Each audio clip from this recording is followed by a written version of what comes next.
Hello YouTube, welcome back to the Travisdale-Pickmere Railway. I'm Chris. I'm here to show you today how to lay out your layout on your foam board or whatever top you're using and allow you to basically take what's from your computer if you're using a computer and get it so you can transpose it onto your tabletop so you can start working on your layout. So I'm going to show you some software here in a minute. Spent quite a lot of time revising this. I know a lot of people on the Engage forums in the UK really don't like the straight tracks at the front of the layouts. Unfortunately, I'm just going to have to go with it. It's basically the only way I could get all my stuff to fit that I wanted in there.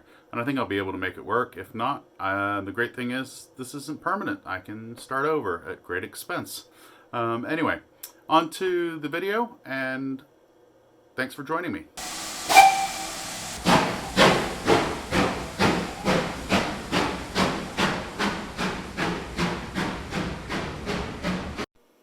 Alright, so I wanted to show Rail Modeler Pro. I've got this for Mac. I've tried a few other layout tools. This one cost I think $40 or $50 US. I thought it was well worth it. There's all kinds of tools and options that tracks laid out. You can use flex track. You can use it's got all kinds of different tracks and options. So you can use like Pico fine scale. This is just end scale right here. There's different tracks that you can see. Anyway, we'll get started. What I'm going to show is once you've designed your layout and you've got it working, you probably want to print it out at 1:1 scale out of your printer so you can lay it out on your table, and I'll show you how to do that. And then I'll also show you another option if you want to take it to a printer's and get it printed out at a larger scale. Obviously, there's probably more cost associated with that, but we'll get started. So basically, when you want to go print here, you've got two things. You've got page setup, and you can print this to like my HP printer, paper size. I've got it set as other, which is interesting. Normally, like we have, say in the US, 8.5 by 11. I'm not even sure. US letter is the typical prototypical size in the US. I believe A4 is that in the UK. If you do this letter size, you've got the orientation. You hit OK, and then you go over here and you go to print. You'll see that there's 98 pages here. Of all my tracks zoomed in 1:1 that you can print out. And I've actually done this, and I'll show you how to kind of go through here and set it up. It's really quite simple. You just hit print and you're good to go. Actually, I got this set to PDF writer. It just goes to the HP LaserJet. I'd probably print it in black and white if it doesn't hurt. I've actually turned on through some of the settings the center rail. I'll show you that if I remember where it is on the view. Under document, there's always draw the center line. So that's going to help me when I'm tracing out the track where I want to put the middle of my cork. And basically, let's pretend I've printed that out. Now, I'll show you the other option. I actually went with this one, but I'll show you how to do the first one. If you want to take this to a print shop, you could actually get this printed. I've had the option of printing it as 2-foot wide rolls or 4-foot wide. The cost was prohibitively expensive for the 4-foot wide, so I went with two 2-foot wide rolls, 11 feet each, and I think my cost was about $60 US, which is not cheap by any means. Actually, I take that back, it was maybe a little bit more. I think it was $1.50 a square foot. I believe the 4-foot wide roll was $10 a square foot. When you're talking 44 square feet, it adds up very quickly. $440 if I wanted to do this as a single sheet. And then I've got a much larger unwieldy sheet to work with. So to do this, I'm going to go to page setup. I'm going to go to PDF writer, which is my PDF printer I've installed. Manage custom sizes, and I can put my size here. Now you see my paper size is 48 by 132. And that is the size of my table layout, which is aligned to 0, 0. This means that I've got no non-printable area. I'll hit OK. I'll hit OK. It's format for the PDF writer. And then when I go to File, Print, and I go to PDF writer, you notice now it's all on basically one page with a little bit of overlay, but you might have to tweak the settings a little bit to get it to fit perfectly, but basically it will fit it all so it's perfect. Zoom factor, fit to page, maybe that's a little bit better. I forget why the length is off on this one, but anyway, all things aside, this worked perfectly for me, and I was able to print a document. Now, the document I printed was, as you could imagine, pretty big. And I remember why this is doing this. So the so I can't even speak today. The Rail Modeler Pro is setting my document to be 144 by 50. It won't actually let me do the exact size. So that's why the printout option was trying to print the same thing. I forget what I had to do to try and fix that. I don't think it was that difficult. But anyway, you see what happens, and now we'll cut back and I'll show you how to take your printout of about 100 pages for a 11-foot by 4-foot layout, and how to lay them on the table and what to do. Back in a second. Alright, so I've got these set up, cut out already. I've trimmed them up, and I'm gonna just lay them out on the end. Basically, you'll see as I get over there, just need laying out, and there's a little bit of overlap that's going to happen on each one. And I'd suggest getting some Scotch tape, some like clear Scotch tape, and just overlaying this.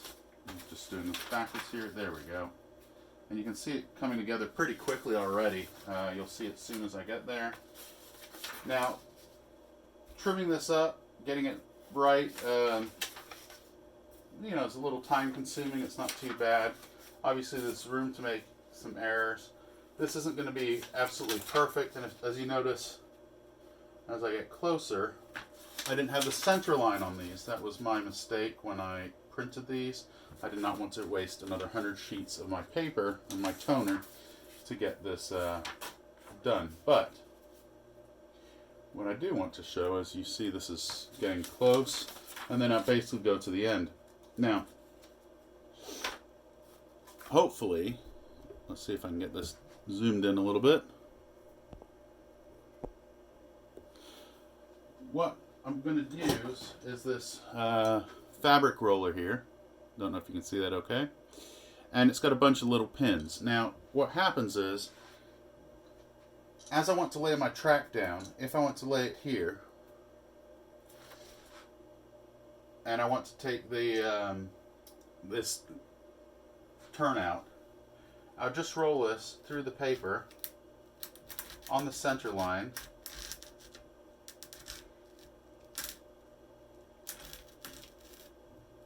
and just roll it right along. And then when you're done, I'll show you. You can now see all the little dots that I just rolled perfectly along. And then I can take my cork. So I can take my cork.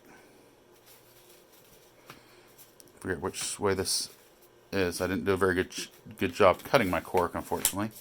And then I'll be able to use my pins to pin this down and just get it just kind of situated so I can cut it and trim it to go along these dots, which is going to be the center line of my track.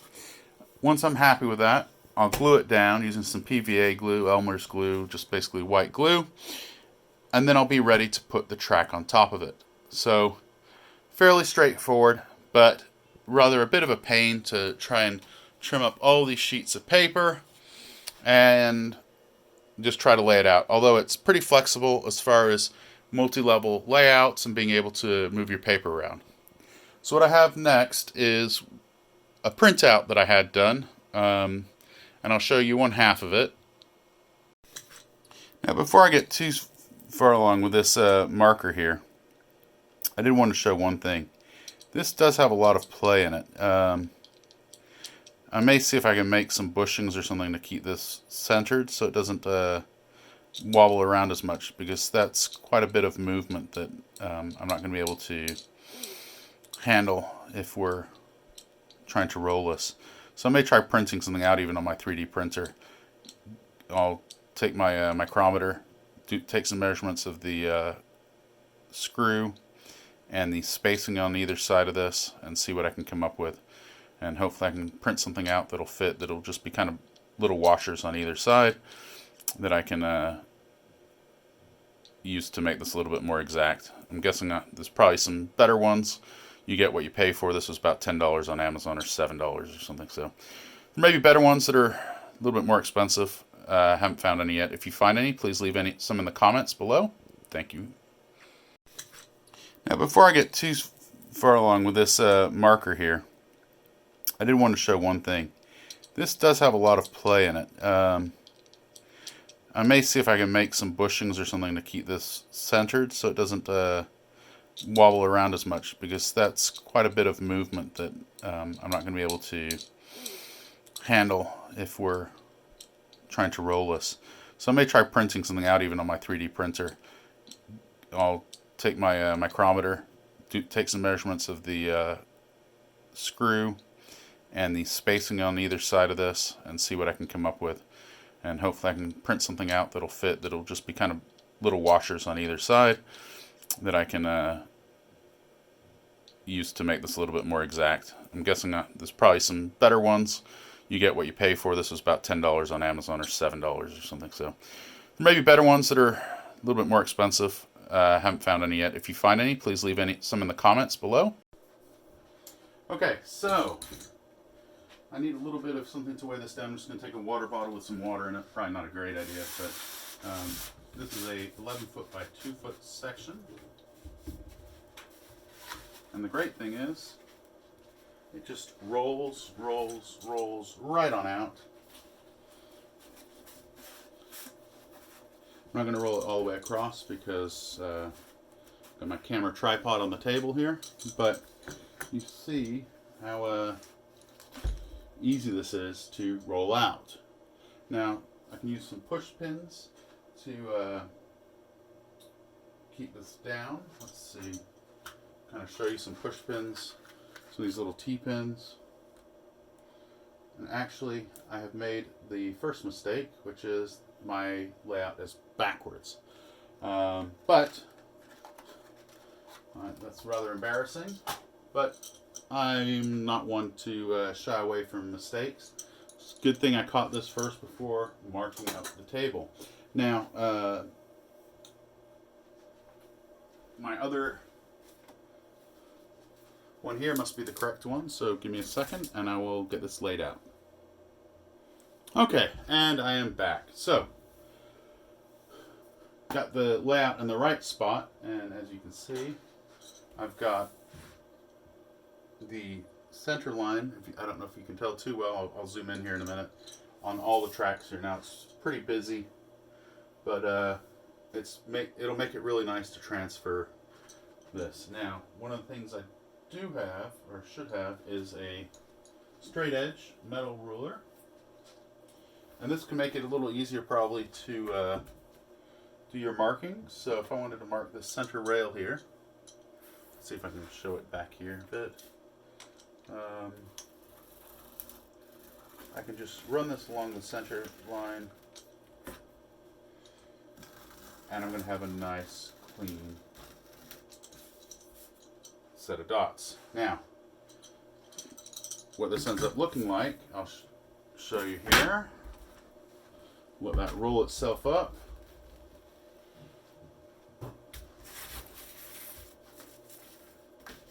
And I'll zoom in here in a second.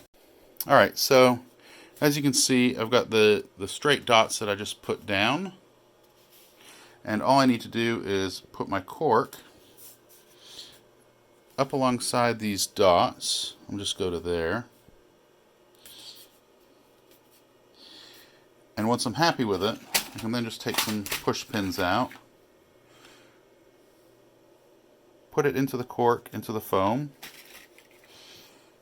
and just use your best judgment as to how far you want to set these apart. Now that once that one's done, I can smush this one up to it. Now, there is a little bit of trickery that I'll go into in a little bit future version that shows when I actually work on putting all my cork down, which is when it comes to points or turnouts, you really want to take this track here and pull it along the turnout. Actually, we can do that now, I suppose. Just give me 1 second and I'll get my tripod set up so you can see what I'm doing. Alright, so as you can see, I've got a turnout going here. And what I need to do is pin this down basically just right before it starts turning out so I can get the curve going.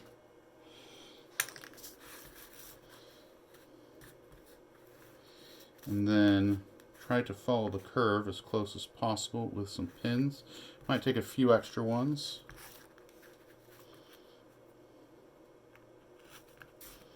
There we go. And you can basically follow the curve that you have printed out. Obviously, you don't have to actually perfectly follow the curve. It's just a guide, really.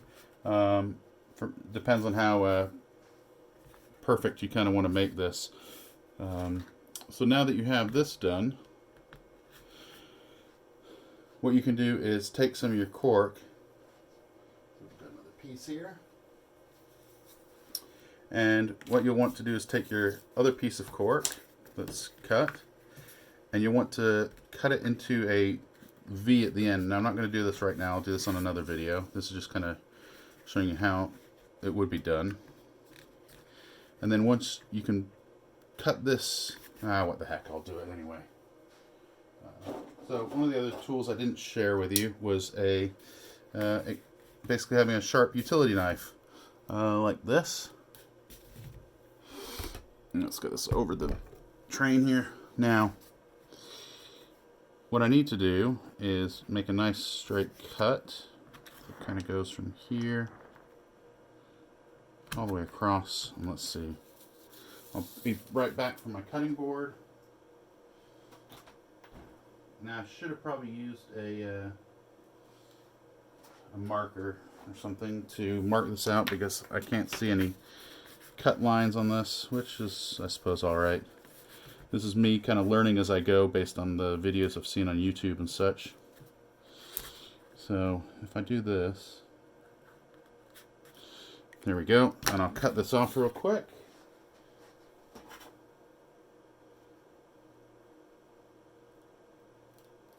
Alright, so now theoretically,